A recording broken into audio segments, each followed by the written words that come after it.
Start. Students, আজকে আমরা formation of periodic table দেখাবো, মানে পর্যায় সারণীটা কিভাবে গঠিত হয়েছে।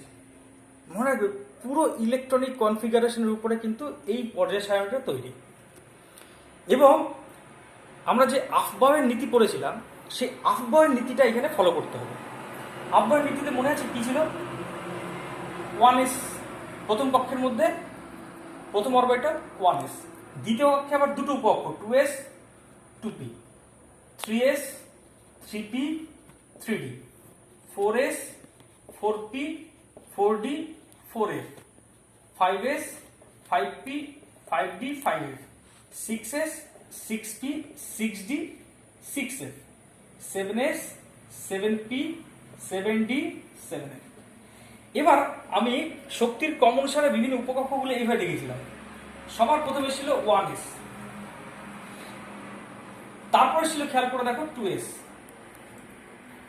তারপরে ছিল 2p 3s, তারপরে ছিল 3p 4s, তারপরে ছিল 3d, হ্যাঁ 3d পরে 4p, 4p পরে 5s, 5s এর পরে 4d, হ্যাঁ 4d 5p, তারপরে 5p পরে 6s, 6s এর পরে এসেছিল 4f, 5d, 6p 7s, তারপর ছিল দেখো 5f, 6d 7p। এইভাবে আমি পরপর শক্তির ক্রম অনুসারে উপকক্ষগুলিকে পেয়ে যাব আফবাউয়ের নীতি থেকে। That is, we get different subcells as per Aufbau principle. Now আমরা কি করব? এই উপকক্ষগুলিতে ইলেকট্রন প্রবেশ করাবো এবং এই অনুসারে পর্যায় সারণীটা তৈরি করব। তো সবার আগে ইলেকট্রন প্রবেশ করবে 1s উপকক্ষে। তাহলে প্রথম যে মৌলটা হবে তার শেষ কক্ষের ইলেকট্রন বিন্যাস হবে 1s1। অত্যন্ত ইম্পর্টেন্ট, যেটা বুঝি তোমরা যদি এই বিষয়টা টোটালি বুঝে যাও, তাহলে তোমার কিন্তু যে কোনো বলে ইলেকট্রন বিন্যাস এবং তাদের প্রপার্টি সম্পর্কে টোটাল আইডিয়া চলে আসবে। খুব কেয়ারফুলি ফলো করো। প্রথম ইলেকট্রন 1s উপকক্ষে প্রবেশ করবে, তাহলে প্রথম মৌলের পর্যায় সারণীর প্রথম মৌলের ইলেকট্রন শেষ কক্ষের ইলেকট্রন বিন্যাস হবে 1s1। এরপরে 1s2, ঠিক আছে, যেটা হয়ে যাবে সেটা কেটে দেবো, 1s ভর্তি হয়ে গেল। এবার ইলেকট্রন যাবে, 1 is filled, now electron goes to 2s।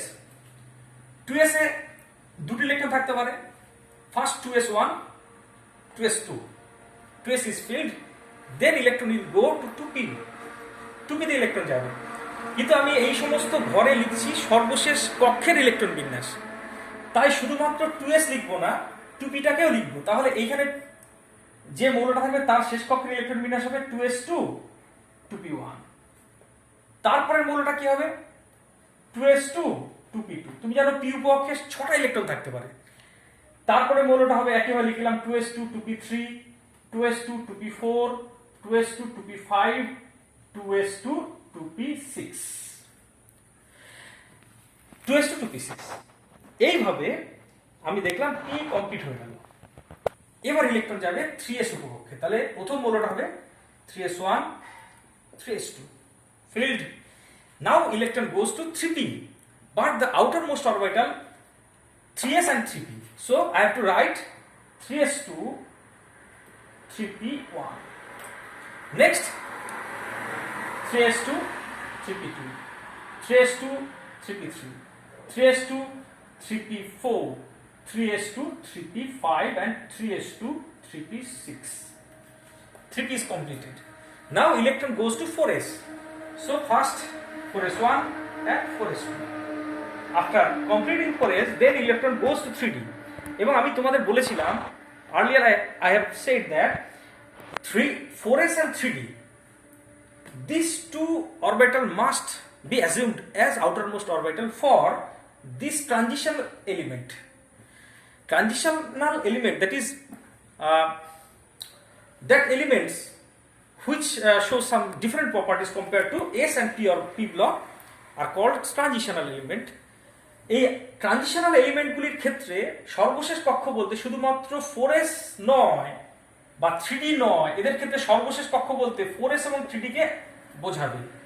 তাই এদের ক্ষেত্রে ইলেকট্রন বিন্যাস আমি এইভাবে দেখাবো, 4s ভর্তি হয়ে গেল, এবার ইলেকট্রন 3D তে যাবে, কিন্তু 3D শুধু দেখাবো না, তার সাথে সাথে 4s কেও দেখাবো।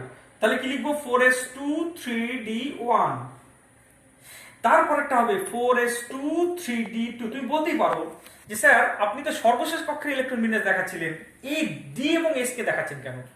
Because when these elements, that is transitional elements, takes part in reaction, both 4s and 3D electrons orbital take part in reaction. So I have to show 4s as well as 3D orbital electronic configuration. So 4s2 3D2, next 4s2 3D3, ঠিক আছে? কিন্তু এর পরেরটা মনে আছে, ব্যতিক্রম electron বিন্যাস। 4s2 3D4 না হয়ে অর্ধপূর্ণ রাখার জন্য, হাফ ফিল্ড রাখার জন্য, so as to get more stable electronic configuration, we get not 4s2 3D4, not 4s2 3D4, but 4s1 3D5। মনে পড়ছে তোমাদের? এটা ক্রোমিয়ামের ক্ষেত্রে এসছে। এটা আশা করেছিলাম 3D4 4s2 হবে, কিন্তু অর্ধপূর্ণ রাখার জন্য 4s থেকে একটা ইলেকট্রন এখানে চলে আসে এবং আমরা পাই 4s1 3D5 instead of 4s2 3D4।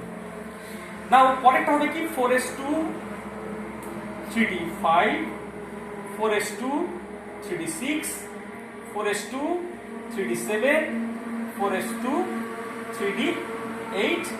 Next আমি আশা করেছিলাম, I expected that the electronic configuration must be 4s2 3D9, but in order to get more stable electronic configuration we get 4s1 3D10, 4s1 3D10। তাহলে আমরা বেশি স্থায়ী electron বিন্যাস পাবো। তার মানে আশা করেছিলাম 3D9 4s2 হবে না, 4s থেকে একটা ইলেকট্রন 3D তে চলে আসবে, তাহলে আমি সম্পূর্ণ স্থায়ী ইলেকট্রন বিন্যাস পাচ্ছি। এরপরেরটা আসবে 4s2 3D10, তাহলে 3D ভর্তি হয়ে গেল। এরপর ইলেকট্রন যাবে 4p তে, কিন্তু চতুর্থ কক্ষের 4s উপকক্ষ ভর্তি হয়ে আছে, তাই এখানে যখন ইলেকট্রন বিন্যাস দেখাবো শুধু 4p দেখাবো না, 4sটা দেখাতে হবে। তাহলে 4s2 4p1, 4s2 4p2, 4s2 4p3, 4s2 4p4, 4s2 4p5 and 4s2 4p6। তারপরে ইলেকট্রন যাবে 5s, তাহলে কি দাঁড়াচ্ছে? 5s1 5s2 filled up, then electron goes to 4d, same thing will happen here, আগের মতোই ঘটনা ঘটবে। সেটা কি? 5s টাকেও দেখাতে হবে, 5s2 4d1, 5s2 4d2, 5s2 4d3 এবং এইটা অর্ধপূর্ণ রাখার জন্য 5s1 4d5, ঠিক আগের মতো। এইভাবে আগের মতো টোটাল জিনিসটা হবে, আমি বাকিগুলো দেখাচ্ছি না। এইভাবে হতে হতে সবার শেষ ইলেকট্রন বিন্যাস যেটা পাবো সেটা হচ্ছে 5s2 4d10। বাকিগুলো তোমরা বাড়িতে করবে, ঠিক আছে? এইবার সেম জিনিস হবে। হওয়ার পরে তবে কিছু কিছু ক্ষেত্রে একটু চেঞ্জও আসতে পারে, যার কোনো অ্যাকচুয়ালি ব্যাখ্যা নেই। তো 5s2 4d10 হওয়ার পরে এবার electron goes to 5p, but 4s2 subshell is filled up. 4s আগের থেকেই ভর্তি হয়ে আছে, এবার 4p তে যাচ্ছে, তাই সর্বশেষ কক্ষ বলতে শুধু 5p দেখালে হবে না, 5s কেও দেখাতে হবে। বোঝা গেল কি বললাম? এবার 5p তে ইলেকট্রন যাবে নো ডাউট, কিন্তু 5s এ তো দুটো গিয়ে বসে আছে আগে, তাই 5p দেখাতে গেলে 5s কেও দেখাতে হবে। 5s2 5p1, 5s2 5p2, 5s2 5p3, 5s2 5p4, 5s2 5p5, 5s2 5p6। এবার 5p ভর্তি হয়ে গেল। তারপরে যাবে 6s, 6s1 6s2, 6s1 6s2 যাওয়ার পরে এবার যাওয়ার কথা ইলেকট্রন 4f এ। দেখো একটা ব্যতিক্রমী ঘটনা ঘটবে। কিরকম? এইটা মনে করো নিউক্লিয়াস, আমি এই তিনটি অরবিটালকে পাশাপাশি লিখছি, এই তিনটি অরবিটালকে পাশাপাশি লিখছি। কাদেরকে? 6s, খুব ভালো করে দেখবে, এটা 12 এর বিষয় প্লাস 11 এর। 6s তার কাছাকাছি, তারপরে নিউক্লিয়াস থেকে দূরত্ব অনুসারে সাজালে 6s সবার বাইরে এদের মধ্যে, এই তিনটের মধ্যে। তারপর আছে 5d, তারপর আছে 4f। 4f হচ্ছে যেহেতু চতুর্থ কক্ষের একটা উপকক্ষ, তাই দূরত্ব অনুসারে নিউক্লিয়াস থেকে ডিস্টেন্স অনুসারে যদি সাজাই, as per distance from the nucleus, if we arrange this substance then we get 6s, then 5d, then 4f। তো 6s এ দুটো ইলেকট্রন গিয়ে বসে আছে, this 2 electron has gone to 6s। নাও আমরা অ্যাজ পার রুল আশা করেছিলাম 4f ইলেকট্রন যাবে, কিন্তু একটা ব্যতিক্রমী ঘটনা ঘটবে। One exceptional incident will happen, that is 4f electron will not go to 4f but in 5d। কি ঘটনা ঘটলো? 6s এর পরে আশা করেছিলাম ইলেকট্রন যাবে 4f এ, দ্যাট ইজ এখানে যাওয়ার কথা, কিন্তু একটা ব্যতিক্রমী ঘটনা ঘটবে। অনলি একটা ব্যতিক্রম সূচক ইলেকট্রন 5d তে যাবে, এটা মনে রাখা যেন, অত্যন্ত ইম্পর্টেন্ট কথা বলছি। তাই 4f এ ইলেকট্রন না গিয়ে যাওয়ার কথা ছিল 6 এর পরে 4f এ, না যায়নি, গেছে কোথায়? একটা ব্যতিক্রম সূচক ইলেকট্রন 6s এর পরে গেছে 5d তে। 5d তে মাথার উপরে আরেকবার রিপিট করছি, 6s এ দুটো ইলেকট্রন গেছে দেখিয়েছি, তারপরে যাওয়ার কথা ছিল 4f এ, মানে এখানে যায়নি, একটা ব্যতিক্রম সূচক ইলেকট্রন কোথায় গেছে? 5d তে। তাহলে এখানে লিখবো 6s2 5d 1, একটা ব্যতিক্রম সূচক ইলেকট্রন যাবে, তারপরে যেখানে যাওয়ার কথা ছিল সেখানেই যাবে, মানে যাওয়ার কথা ছিল 4f এ, এবার কিন্তু বাকি 14টা ইলেকট্রন 4f এ যাবে। তাহলে ঘটনা কি দাঁড়ালো?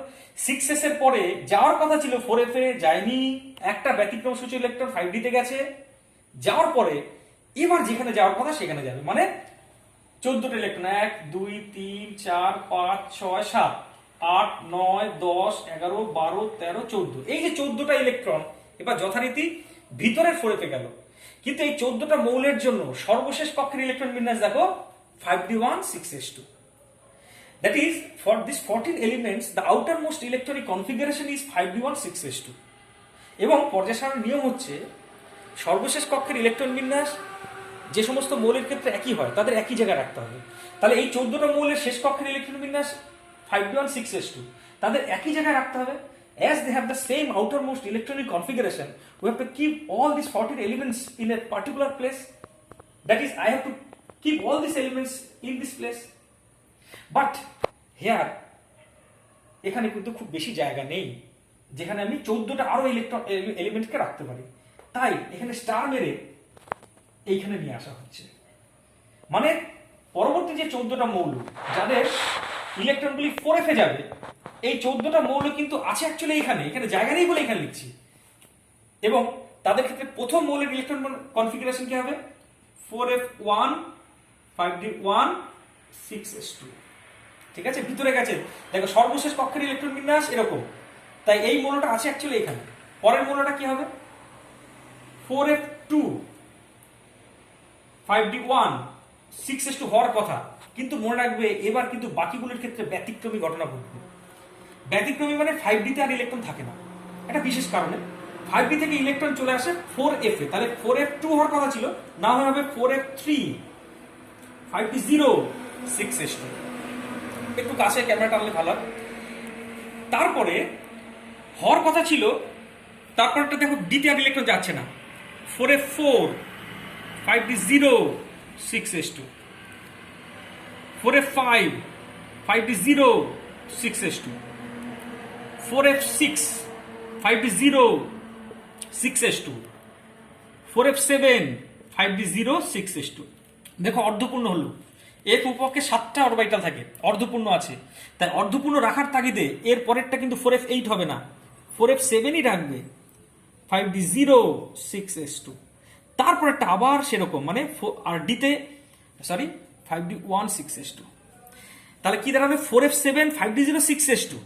পরের ইলেকট্রনটা 4f এ আর যাবে না, কারণ অর্ধপূর্ণ রাখার জন্য এখানে আবার একটা ব্যতিক্রমী ঘটনা, একটা ইলেকট্রন 4f এ না গিয়ে কোথায় যাবে? 5d তে। তাহলে দেখো 4f7 থাকছে, অর্ধপূর্ণ থাকছে, তাহলে ডি তে একটা ইলেকট্রন গেল, তারপরে যথারীতি আবার ডি তে যাবে না, পরেরটা 4f8 না হয়ে 4f9 5d0 6s2, 4f10 5d0 6s2, 4f11 5d0 6s2, 4f12 5d0 6s2, 4f13 5d0 6s2, 4f14 5d0 6s2। এবার একটা ইলেকট্রন বাধ্য হয়ে 5d তে যাবে, কারণ 4f তো পূর্ণ হয়ে গেছে, তাহলে 4f14 5d1 6s2। যেহেতু এই মৌলগুলি এই ল্যান্থানামের সাথে, এখানে যে মৌলটা আছে তার নাম হচ্ছে ল্যান্থানাম, এই ল্যান্থানামের সাথে মিলেমিশে এই 14টা মৌল আছে, তাই এই মৌলগুলিকে বলা হয় ল্যান্থানাইড মৌল বা পোস্ট ল্যান্থানাম এলিমেন্ট। ল্যান্থানামের পরবর্তী মৌল মানে পোস্ট ল্যান্থানাম এলিমেন্ট। তার মানে এইখান থেকে শুরু হচ্ছে, শুরুর মৌলটা হচ্ছে সিরিয়াম আর শেষের মৌলটা হচ্ছে লুটেশিয়াম। ল্যান্থানাম, সিরিয়াম থেকে লুটেশিয়াম পর্যন্ত 15টা মৌল এখানে আছে। এই 15টা মৌলকে একত্রে বলা হয় ল্যান্থানাইড এলিমেন্ট বা ল্যান্থানাইড মৌল। এরপরে যথারীতি ইলেকট্রনগুলি যেখানে যাওয়া সেখানে যাবে, মানে 4d2 6s2 4d3 4d বলছি 5d1 6s2 হয়েছিল, তাহলে 5d2 6s2 5d3 6s2 এইভাবে ঘটবে। সবার শেষেরটা একবার লিখছি, বাকিগুলো একই রকম ভাবে হবে। পরেরটা তাহলে কি হবে 5d5 6s1 ব্যতিক্রম এইভাবে ঘটবে। শেষের মৌলটা কি দাঁড়াবে তারপরে 5d10 6s2। তাহলে 5d ভর্তি হয়ে গেল। দেখো 4f ভর্তি হয়ে গেছে, 5d ভর্তি হয়ে গেছে। এবার ইলেকট্রন যাবে 6p তে, 6p তে, ঠিক আছে, আগেকার পজিশন একদম 6p তে। 6p মানে দেখো 6 ষষ্ঠ কক্ষের 6s উপকক্ষে ইলেকট্রন দুটো গিয়ে বসে আছে। তাহলে এবার আবার যথারীতি আমি কি দেখাবো 6s2 6p1 6s2 6p2 6s2 6p3 6s2 6p4 6s2 6p5 6s2 6p6 এইভাবে 6p ভর্তি হয়ে গেল। যথারীতি এবার আবার সেই আগের ঘটনা ঘটবে এই তিনটের ক্ষেত্রে। তাহলে এই আগের যেহেতু ঘটনা, তাই এগুলোকে আমি আরেকবার দেখাচ্ছি, তাহলে এবার বুঝে যাবে জিনিসটা। নিউক্লিয়াস থেকে এই তিন থেকে দূরত্ব অনুসারে সাজালে 7s সব থেকে দূরে, তারপর আছে 6d, তারপর আছে 5f। দেখো এই তিনটে যদি পরপর সাজায়, তাহলে প্রথমে ইলেকট্রন যাবে 7s1 7s2, ঠিক আছে, 7s ভর্তি হয়ে গেল, মানে এইখানে দুটো ইলেকট্রন গেছে, দেখিয়েছি। এবার যাওয়ার কথা ছিল 5f এ, যাবে না, আগের মতো সেই ব্যতিক্রম। 5f এ না গিয়ে কোথায় যাবে, একটা ব্যতিক্রম সূচক ইলেকট্রন গিয়ে 6d তে বসে থাকবে। 7s এর পরে যাওয়ার কথা ছিল 5f এ, যাবে না, একটা ব্যতিক্রম ইলেকট্রন কোথায় গিয়ে বসে আছে 6d তে। তাহলে 6d 1 7s2 লিখলাম। এরপরের যে 14টা মৌল তাদের ক্ষেত্রে কিন্তু ইলেকট্রন ঢুকবে ওই ভিতরের 5f এ, মানে 1 2 3 4 5 6 7 8 9 10 11 12 13 14 14টা মৌলের ক্ষেত্রে ইলেকট্রন কোথায় প্রবেশ করছে, ভিতরের 5f এ, যাদের সর্বশেষ কক্ষের ইলেকট্রন বিন্যাস দেখো 6d1 7s2। তাই যেহেতু এই 14টা মৌলের শেষ কক্ষের ইলেকট্রন বিন্যাস এরই মতো, তাই এই 14টা মৌলকেও এখানে রাখতে হবে, কিন্তু এখানে তো জায়গা নেই, তাই এখানে ডবল স্টার দিয়ে এইখানে নিয়ে আসা হচ্ছে। That is as these 14 elements have the same electronic configuration as actinium, that element is called actinium. So we have to keep 14 elements with actinium here, but here is no place, so I have to keep all these elements at outer at a separate place.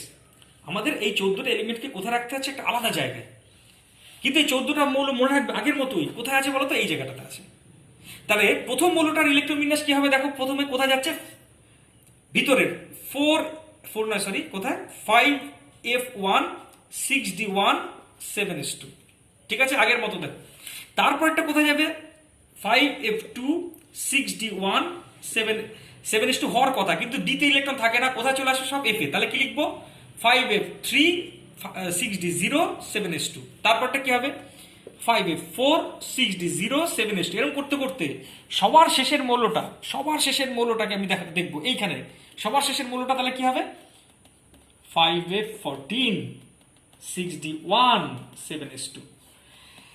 তাহলে এইভাবে 5 এ ভর্তি হয়েছে, মানে 5f is complete, বোঝা গেল।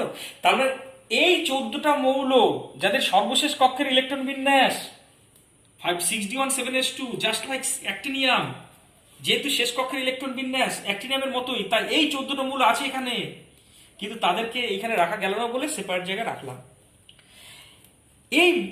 এই মৌলগুলি যেহেতু অ্যাক্টিনিয়ামের পরবর্তী মৌল, তাই এদের বলে পোস্ট অ্যাক্টিনিয়াম এলিমেন্ট বা অ্যাক্টিনয়েডস এলিমেন্ট, অ্যাক্টিনয়েড। তাহলে অ্যাক্টিনয়েড বলতে কাদের বলা হবে, অ্যাক্টিনিয়াম সহ এই মৌলগুলি, যাদের ফার্স্ট এলিমেন্টটার নাম হচ্ছে থোরিয়াম TH এবং শেষ এলিমেন্টটা হচ্ছে লরেনশিয়াম মানে LR। তাহলে অ্যাক্টিনিয়াম এবং থোরিয়াম থেকে লরেনশিয়াম পর্যন্ত এই 15টা মৌলকে একত্রে বলা অ্যাক্টিনাইড। তাহলে আমাদের 5 এ ভর্তি হয়ে গেছে। এবার যথারীতি 6d তে ইলেকট্রন যাবে, 6d তে একটা গিয়ে বসে আছে, এবার বাকিগুলো যাবে 6d2 7s2 6d3 7s2, এরকম ভর্তি হতে একদম শেষ মৌলটা কি 6d10 7s2। তারপরে 6d ভর্তি হয়ে গেলে পরে এবার যথারীতি 7p তে যাবে। তাহলে 7p ফার্স্ট এলিমেন্টটা কি হবে, 7s2 তো দুটো গিয়ে বসে আছে, তাহলে ফার্স্ট এলিমেন্ট হবে 7s2 7p1 7s2 7p2 7s2 এরকম করতে করতে শেষ মৌলটা 7s2 দেখো এইভাবে সাজানোর ফলে তুমি একটা জিনিস খেয়াল করে দেখো, সোজাসুজি মানে উল্লম্বভাবে যারা আছে তাদের দেখো একই ইলেকট্রনিক কনফিগারেশন থাকছে, তাই এদের একই ধর্ম দেখা যাবে। সোজাসুজি দেখো এইটাকে বলবো প্রথম শ্রেণী। এইভাবে উল্লম্ব যে সারিগুলি তৈরি হচ্ছে এদের বলা হয় শ্রেণী। কটা শ্রেণী হচ্ছে? 1 2 3 4 5 6 7 8 9 10 11 12 13 14 15 16 17 18, মোট 18টা শ্রেণী হচ্ছে। আর খেয়াল করে দেখো একটা নির্দিষ্ট শ্রেণীর মৌলের ইলেকট্রন বিন্যাস একই থাকছে, তো একটা শ্রেণীতে যে মৌলগুলি থাকে তাদের ধর্মও একই। যেমন ধর প্রথম শ্রেণীর শেষ কক্ষের ইলেকট্রন বিন্যাস NS1, দ্বিতীয় শ্রেণীর মৌলগুলির শেষ কক্ষের ইলেকট্রন বিন্যাস NS2। আচ্ছা, এইভাবে এদের এইখানে যেহেতু এই মৌলগুলির ক্ষেত্রে শেষ ইলেকট্রন S উপকক্ষে প্রবেশ করেছে, তাই এদের বলবো S ব্লক এলিমেন্ট বা S ব্লক মৌল। আর এদের ক্ষেত্রে দেখো শেষ ইলেকট্রনটা P তে গেছে, তাই এদের বলা হয় P ব্লক এলিমেন্ট বা P ব্লক মৌল।